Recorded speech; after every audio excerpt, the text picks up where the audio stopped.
All right, so today what we're going to be talking about is drill press safety. And what I want to discuss with you today is exactly how we go about operating our Ellis drill press. And the Ellis drill press that we have in our shop, we have two different types. One that's meant for our wood shop and the other that's meant for our metal shop. And the Ellis drill press is very similar between the two. One is digital. This one here that we're going to be talking about today is going to be digital. And the one in the metal shop is an analog style, where it's just a turn dial that arrow points to a specific speed. Whereas this one is a little bit more pinpoint, a little bit more fine as far as having it down to the decimal point over how fast you'd like to go as far as the drill press's rotation speed. And when you first approach this machine, you know, it's got an on-off switch, and right at the moment it's turned off. If you ever approach it and you're looking to turn it on, simply pressing the forward switch, not going to turn on. If ever you encounter that issue, this large red button, this is pushed in. If ever you want to turn it back on, simply twist and the button pops back out. Numbers reappear and you're ready to go. Simply just flip the switch to forward or reverse and it's operable again. If ever I wanted to turn it off, I could simply go from forward to stop and reset, or pressing the red button can turn it off. Something else I need to mention too is that when you're flipping the switch over to from forward or reverse, it's a lot like that of a manual transmission on a car. Okay, those young students have no idea exactly what I'm talking about. But a manual transmission, if you're looking to switch gears, you can't simply just adjust your stick shift.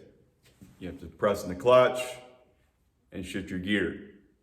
Well, with this drill press, I can't simply go from forward straight into reverse.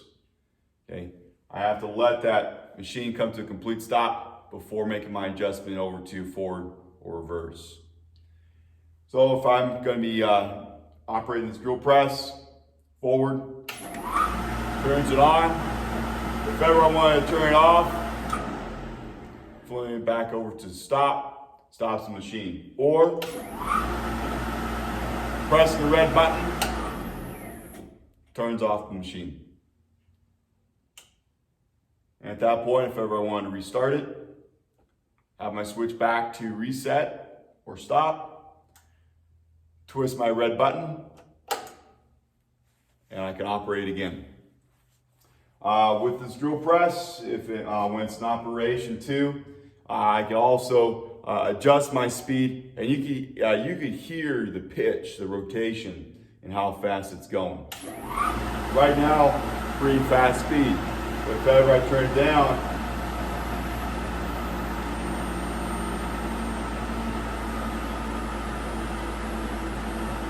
you can hear the rotation start to decrease in its speed. So what's my point regarding adjusting that speed? Well, it's very dependent upon the size of the drill bit that you're going to be using. A smaller drill bit will be able to work at a faster pace. So I can have a faster rotation with a smaller drill bit. Larger drill bits need to work at a slower pace. Why is that?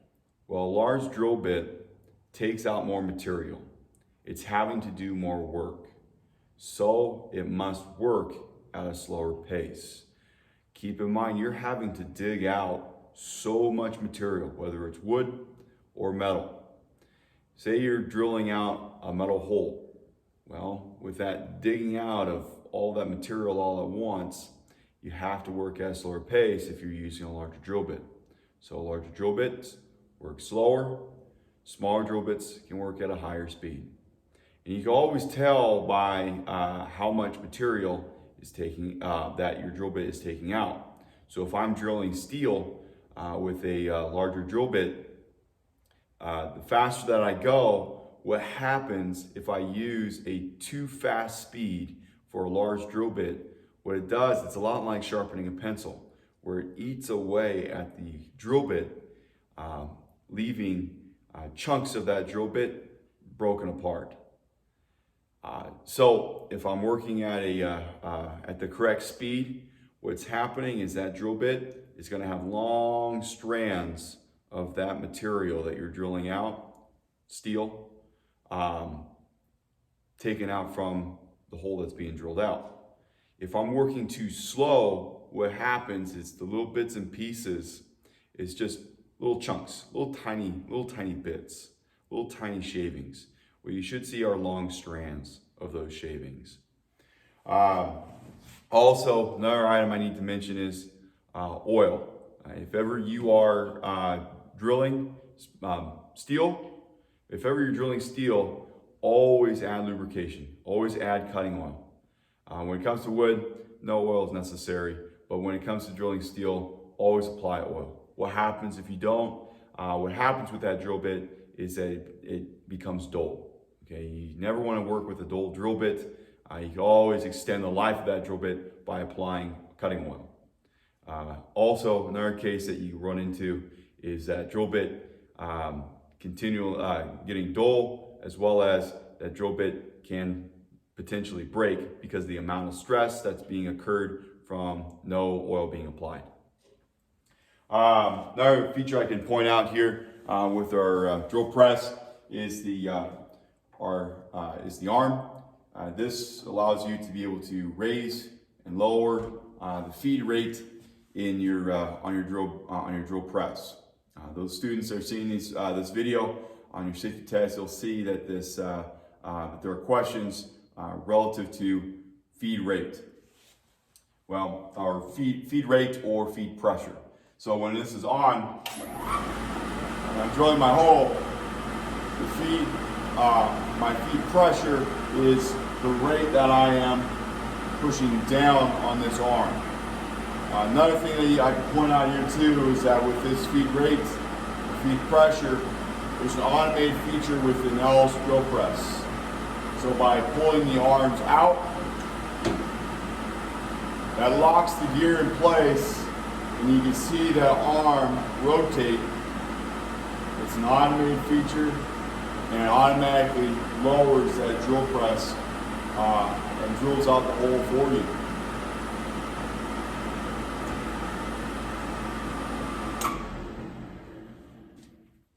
But it's not one of those features that you can be able to pull the arm out, walk away, never leave the machine unattended when it's in operation. You're always standing guard, you're always observing and making sure that everything is functioning correctly when it comes to this machine. It's a luxury to have that automated feature, but never leave it unattended. And but when it comes to the automated feature, for me, I tend to have a preference. I like just being able to drill the hole myself by using my hand to raise, lower the feed pressure. And but when it comes to automated feature, I think it works great for drilling holes in steel. But when it comes to woodworking, I prefer to apply pressure myself. One other thing I gotta mention is that with your material, always lock it in place. Either using a drill vise, which is this mechanism here. Okay, the drill vise allows you to be able to lock your material in place, so that way it does not move. You get no vibration, and you decrease that chance of your material catching the drill bit. So you have the drill vise, but what if your material, because this drill vise is only going to open up so wide, so what if your material is too wide, too long for the drill vise? Clamps. Clamps are always a great accessory when it comes to locking material in place. So using clamps to lock your material is going to be a great assistance for you because 10 times out of 10, it doesn't matter how many curls for the girls that you did that morning, you're not going to be able to hold that material by hand. And if that drill bit catches on the drill press for your material, you are not going to win that fight against the drill press. Drill press is always going to win that arm wrestling match. So always use a clamp, always use drill vise whenever you are drilling material. In cases where the material is too wide or too long for the drill vise, use clamps. Okay, I keep mentioning the drill bit catching in the material. So how does that occur?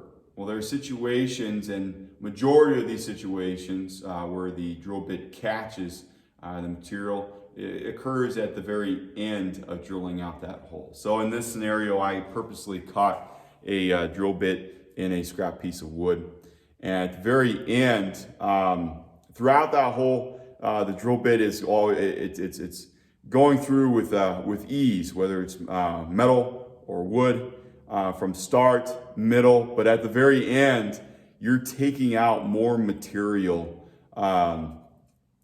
in your steel, in your wood. It's a large chunk that's having to pull out. So in this case here, you can see on this drill bit that I have a lot of material that's being dug out at the very end. And that tends to put a lot more stress on that drill bit, forming a heavy catch. So in this case here, with this drill bit,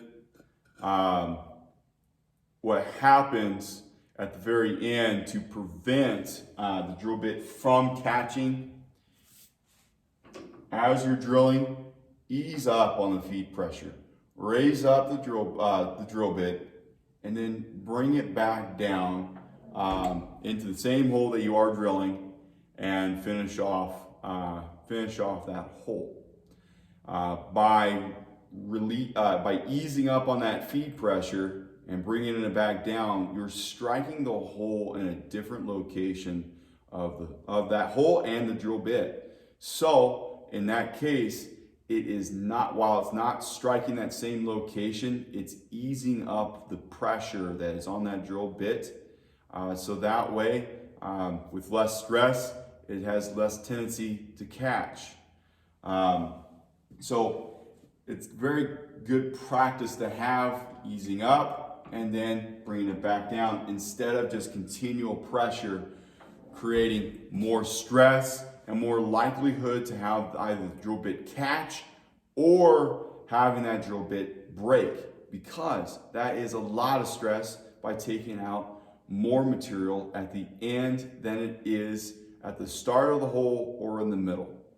Okay, so to overview, a few things to keep in mind.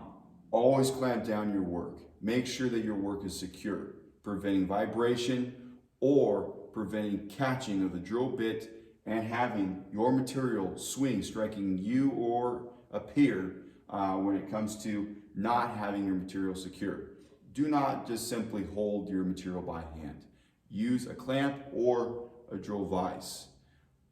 Using oil on a drill bit if you are drilling on metal. Easing up on feed pressure as you finish off the hole. And also, more importantly, when you're done at the end of the day, not just cleaning up, but making sure that the drill press is off and inoperable. We make sure that we unplug the machine when we are done for the day. Thank you.